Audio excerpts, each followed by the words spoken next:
এমন একটা বিষয় আমি না ঠিক বুঝে উঠতে পারছি না।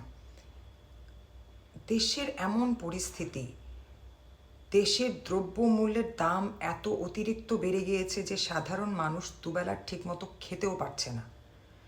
সেখানে এই পরিস্থিতিগুলো নিয়ন্ত্রণে না নিয়ে এসে ডক্টর ইউনূস উনি কি বুঝে বা কি মনে করে এক জাহাজ ভর্তি পাকিস্তান থেকে অস্ত্র নিয়ে আসলো?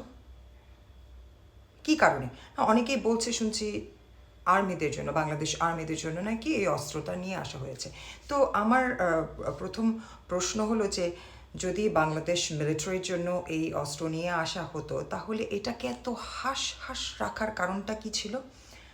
আর দ্বিতীয় প্রশ্ন হলো যে বাংলাদেশ মিলিটারির এই পরিস্থিতিতে এই সময় অস্ত্রের কেন দরকার হবে?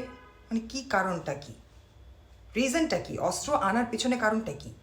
মানে আমরা কি কোনো রকমের যুদ্ধ এক্সপেক্ট করছি? মানে এমন কি কোনো কিছু আছে যে সেভেন সিস্টার্স খেয়ে দিব এ ধরনের কথা যে এর আগে বলেছিল, সেই সেভেন সিস্টার্স খেয়ে দেওয়ার মতো কোনো রকমের প্ল্যানিং রয়েছে? মানে ইন্ডিয়ার সাথে কি যুদ্ধ করার কোনো পরিকল্পনা তাদের চলছে? এমন কোনো কিছু নয় তো?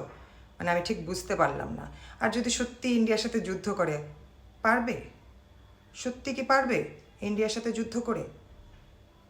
কথায় আছে যে যতটুকু ক্ষমতা ততটুকুই নাকি স্বপ্ন দেখতে হয়, এর থেকে বেশি দেখলে তখন স্বপ্ন দোষ হয়ে যায়।